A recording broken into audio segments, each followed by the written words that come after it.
ഈ കാണുന്ന പച്ചപ്പയം വെറും 2 മണിക്കൂർ കൊണ്ട് ഞാൻ പൗപ്പിച്ച് കാണിച്ചു തരട്ടെ. നമ്മൾ ഫ്രൂട്ട്സ് മാർക്കറ്റിൽ ഇപ്പോൾ കാണുന്ന നല്ല ഭംഗിയുള്ള ഫ്രൂട്ട്സും നല്ല ഗ്ലൈസിംഗ് ഒക്കെ തോന്നിക്കണില്ലേ? അത് എന്തുകൊണ്ടാണ് നിങ്ങൾ ചിന്തിച്ചിട്ടുണ്ടോ? എന്തുകൊണ്ടാണ് ആ ഫ്രൂട്ട്സിന് ഇത്ര തിളക്കും ഗ്ലൈസിംഗ് ഒക്കെ ഉള്ളതെന്ന് അതിൻ്റെ ബാക്കിലൊരു വലിയൊരു സത്യമുണ്ട്.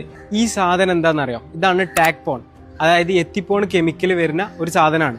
ഇത് യൂസ് ചെയ്തിട്ടാണ് ഇന്ന് കാണുന്ന ഒട്ടുമിക്ക ഫ്രൂട്ട്സും ബൾക്കായിട്ട് എന്ത് ചെയ്യുന്നത്, പഴുപ്പിക്കാൻ യൂസ് ചെയ്യുന്നത്.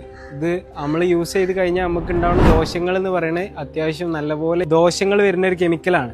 ഇത് FSSAI അംഗീകൃത അല്ലാത്തൊരു മെത്തേഡിലൂടെയാണ് പല ആൾക്കാരും ഫ്രൂട്ട്സ് പഴുപ്പിക്കാൻ ഇത് യൂസ് ചെയ്യുന്നത്. അപ്പോൾ ഇതിൻ്റെ ഒരു ഡെമോൺസ്ട്രേഷൻ ഞാൻ കാണിച്ചു തരാം.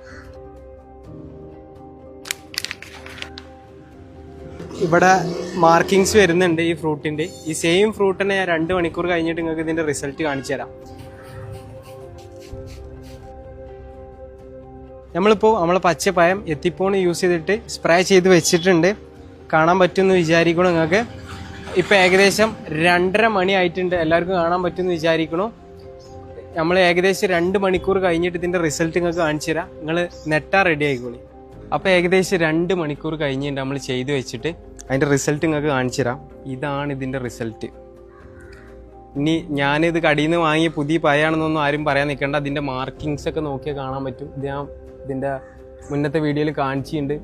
അപ്പോൾ നമ്മളെ മാർക്കറ്റിൽ ഇങ്ങനെയൊക്കെ നടക്കുന്നുണ്ട് എന്നൊരു അവയർനെസ് അറിയാൻ വേണ്ടിയിട്ടാണ് എന്ത് ചെയ്ത് നമ്മളിങ്ങനെ ഒരു വീഡിയോ ഉണ്ടാക്കിയത്. നമ്മൾ പറഞ്ഞു തരാൻ അത്ര ഉദ്ദേശിച്ചിട്ടുള്ളൂ. നമ്മളെ വീട്ടിൽ ആവശ്യമുള്ള ചെറിയ ചെറിയ പച്ചക്കറികൾ, പച്ചമുളക്, തക്കാളി, ഒരു വാഴ, ഇങ്ങനത്തെ നമ്മൾ വീട്ടിൽ തന്നെ നമ്മൾ കൃഷി ചെയ്യാൻ നോക്കുക. നമ്മളെ ചുറ്റുപാടും ഇങ്ങനെയൊക്കെ നടക്കുന്നുണ്ടെന്ന് നമ്മൾ അറിഞ്ഞിരിക്കേണ്ടത് അത്യാവശ്യമാണ്.